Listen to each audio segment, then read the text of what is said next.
देखो 2026 के हम जेई के जनवरी शिफ्ट के क्वेश्चंस कर रहे हैं। So here is another good question of JEE physics में। देखो क्वेश्चन सेज, पहले क्वेश्चन को समझते हैं हम। क्वेश्चन सेज कि find speed of blocks when 2m, find the speed of blocks when 2m मास है हैज मूव बाय 3.6 मीटर्स। ये लगा हुआ, यहाँ पे हमारे पास 2m मास है और ये हमारे पास m मास है। तो कहते हैं जब 2m की जो मूवमेंट है वो 3.6 मीटर से हो, इनिशियली जो है वो सिस्टम रेस्ट पे है, तो तुमने स्पीड इवेलुएट करनी है। अच्छा, यहाँ पे चेंज क्या है कि यहाँ पे ना ये डिस्क है।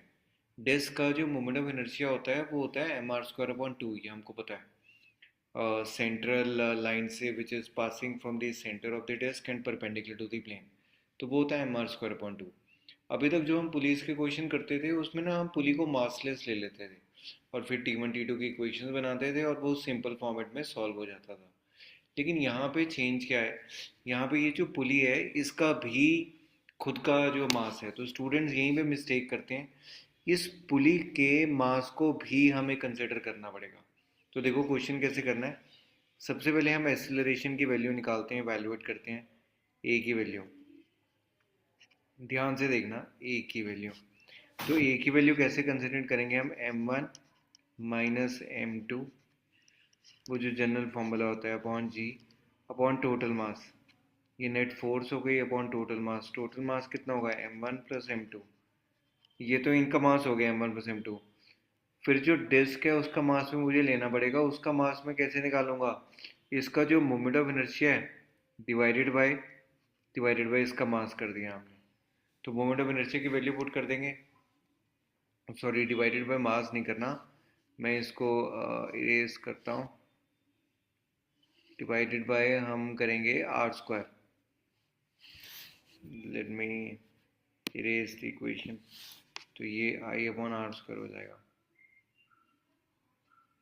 ठीक है, वही तो मास होगा मेरे पास, I/r²। तो वैल्यू को सब्स्टिट्यूट करते हैं, m1 माइनस m2 इंटू जी।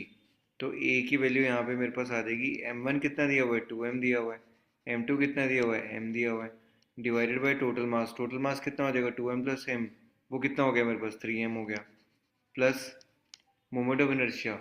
डिस्क का जो मास है वो 30m हमें गिवन है, डिवाइडेड बाय डिस्क का मोमेंट ऑफ इनर्शिया होता है mr²/2, तो 30m divided by 2 into r², ये रिलेशनशिप हो जाएगा। तो यहाँ से जब हम इसको सॉल्व करेंगे, a इज इक्वल टू, ये आ जाएगा a is equal to m into g upon upon 18m, उसको सॉल्व करके। तो 18m, m से m कैंसिल हो गया, तो a की वैल्यू कितनी होगी, g अपॉन 18 होगी। तो यहाँ से एक्सेलरेशन की वैल्यू आ गई। अब जब एक्सेलरेशन की वैल्यू आ गई तो वेलोसिटी की वैल्यू निकालनी है। वो तो सिंपल है equation, v² minus u² equals to 2 into a into s. उसने बोला है कि जो सिस्टम है वो रेस्ट से स्टार्ट हो रहा है, तो अगर रेस्ट से स्टार्ट हो रहा है तो u की वैल्यू तो ज़ीरो है, तो ये आ जाएगा v² is equal to 2a की वैल्यू आप निकाल के आए हो, g/18 इंटू डिस्टेंस कितना है, डिस्टेंस 3.6 मीटर्स। तो यहाँ से जो वेलोसिटी की वैल्यू है वो अप्रॉक्सीमेटली आ जाएगी, it is equal to 2 metre पर सेकेंड। तो ये क्वेश्चन था। देखो पॉइंट नंबर 1, जितने भी हम पुलिस कंसिडर करते थे अभी, वो पुलिस सारे हम मासलेस मासलेस ले लेते थे और फिर उसके बाद इक्वेशंस बनाते थे और वो सॉल्व हो जाता था। लेकिन इस क्वेश्चन में स्पेसिफिकली उसने बोला कि सॉलिड डिस्क है जिसका मास उसने हमें 30m दिया क्वेश्चन में, जिसका रेडियस पे उसने हमें गिवन है क्वेश्चन में। तो यहाँ पे हमने क्या करना है, यहाँ पे हमने पहले एक्सेलरेशन की वैल्यू वैल्यूएट करनी है, फिर एक्सेलरेशन की वैल्यू वैल्यूएट करके v² minus u² equals to 2as की इक्वेशन लगानी है। वेलोसिटी की वैल्यू आ गई 2 मीटर पर सेकेंड। यहाँ पे ये पॉइंट है समझने वाला, जो मास है डिस्क का वो कैसे निकालेंगे, I/r² करेंगे। आई क्या होता है, moment of inertia. Moment of inertia disc का कितना होगा, mr²/2 होगा। वैल्यू सब्स्टिट्यूट करेंगे और आंसर इवैल्यूएट कर लेंगे। ठीक है, so that was one of the question. उसके बाद अगले क्वेश्चन में चलते हैं। देखो ये क्वेश्चन को भी ध्यान से पढ़ो। क्वेश्चन कहता है कि two balls of mass 2m and m collides with rod of mass small m and length l as shown. The ball stick to the rod after the collision. Find v upon omega if rod is hinged at center. एक चीज़ का ध्यान रखना, अगर system में external torque की value zero है तो system का एंगुलर मोमेंटम कंजर्व रहेगा, टोटल एंगुलर मोमेंटम कंजर्व रहेगा। तो यहाँ पे टोटल एंगुलर मोमेंटम कंजर्व करना है, इक्वेशन बनानी है। देखो कैसे इक्वेशन बनाएंगे। पहले हमारे पास 2m वाली जो बॉल्स हैं वो स्टिक कर रही हैं आगे ऐसे, तो अगर वो स्टिक कर रही हैं तो मैं यहाँ पे लिख रहा हूँ, अच्छा यहाँ पे मेरे पास ये m मास है, जो बॉल जा रही है ऊपर, ये m मास से जा रही है, उसकी वेलोसिटी कितनी है, v है। ठीक है, तो पहले मैं इसका एंगुलर मोमेंटम निकालता हूँ, ये हो जाएगा m into v into l. ठीक है, m into v into l equals to, इस बॉल की स्ट्राइक करने की वजह से जो तुम्हारे पास रॉड है वो रोटेट करी, अगर रॉड रोटेट करी तो उसका मोमेंट ऑफ इनर्शिया कितना हो जाएगा, सेंट्रल लाइन है ना, सेंट्रल लाइन से उसका मोमेंट ऑफ इनर्शिया कितना हो जाएगा, आई ओमेगा होता है ना, तो एम एल स्क्वायर अपॉन 12। अच्छा, प्लस फिर उसके बाद ये वाला एम मास जो स्ट्राइक हो रहा है इसका कितना होगा, m L square by 8, m L square by 8। अच्छा, और सेकंड का कितना होगा, plus M L square by 4। इस पे दोबारा आते हैं, अभी कैसे करेंगे, एम एल स्क्वायर बाई 4 पहले इक्वेशन बना लो, इंटू ओमेगा। ठीक है, तो हमने सिर्फ एंगुलर मोमेंटम को यहाँ पे कंजर्व किया। एंगुलर मोमेंटम को कंजर्व करने के बाद हमने इक्वेशन बना ली। अब देखते हैं कि कैसे ये मासेस जो हैं वो कैसे इक्वेशन बनी है।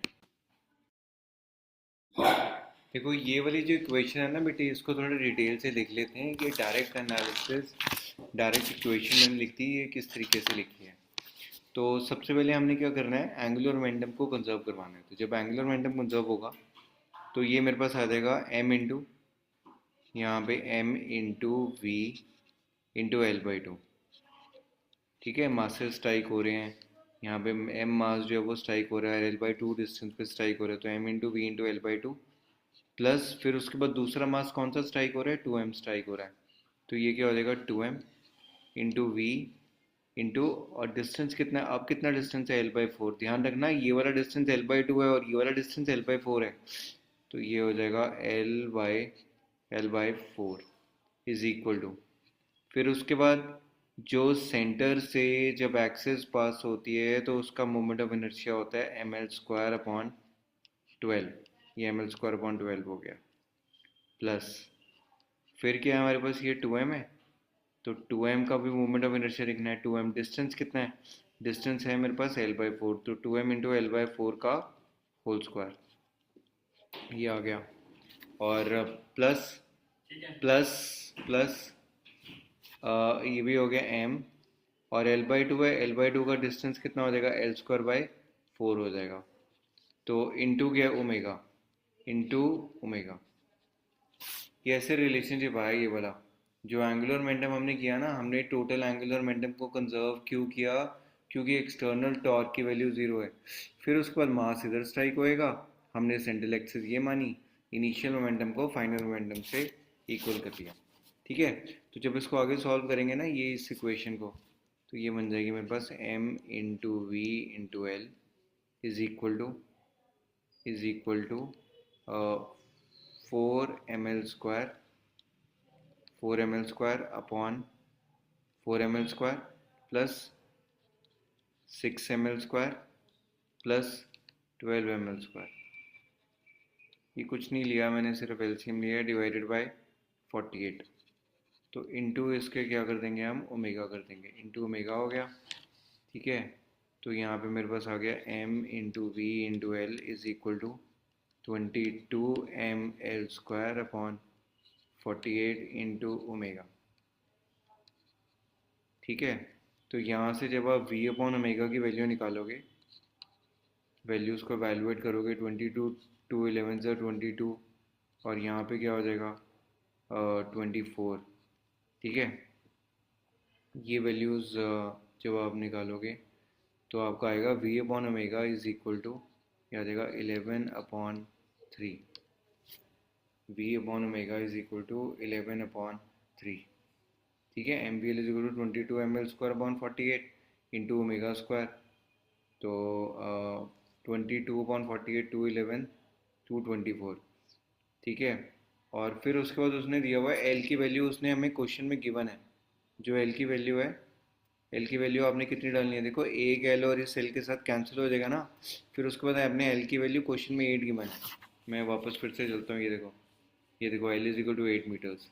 क्वेश्चन को ध्यान से देखना, उसके सारे डेटा को कंपाइल करना और फिर डेटा को अपने ध्यान में रखना, ये बहुत इंपॉर्टेंट है। ठीक है, तो वैल्यू हमने सब्स्टिट्यूट कर दी, तो यहाँ पे V upon omega is equal to 11/3 relationship आ गया। एक और क्वेश्चन है, फिर से एक बार इसको देखते हैं, समराइज करते हैं। एक्सटर्नल टॉर्क अगर सिस्टम की ज़ीरो हो तो उसका नेट एंगुलर मोमेंटम कंजर्व्ड रहता है। Initial angular momentum is equal to final angular momentum. अच्छा, इनिशियल में क्या है? इनिशियल में हमारे पास जो मासेस हैं ऐसे स्ट्राइक कर रहे हैं रॉड के साथ जाके एम वी एल, और ये वाला मास इधर स्ट्राइक कर रहा है और 2m मास ऐसे स्ट्राइक कर रहा है।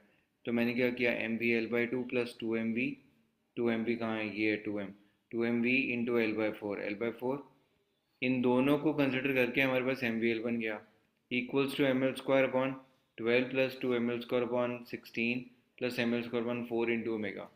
फिर हमने एल सी एम को यूज़ किया, इक्वेशन निकाली, वी अपॉन ओमेगा की वैल्यू 11/3 आ गई। So this is another question of JEE 2026। फिर से मेरी जो वन वर्ड जो मेरी कंपाइलेशन है वो यही है कि जितनी प्रैक्टिस कर लो उतनी प्रैक्टिस कम होती है। तो अल्टीमेटली अगर हम किसी चीज़ को अचीव करना चाहते हैं तो we need to practise a lot. ठीक है, तो विल कीप ऑन सॉल्विंग, ऐसे और भी क्वेश्चंस जो हैं वो 2026 के जनवरी शिफ्ट के मैं सॉल्व करता रहूँगा। क्योंकि जो सेकंड शिफ्ट होगी जो तुम्हारी अप्रैल में है, उसमें प्राइमरीली कंडीशन है कि जो प्रीवियस शिफ्ट के क्वेश्चन हैं वो तो सभी के 100% सॉल्व होने ही चाहिए। ठीक है, so all the best to all.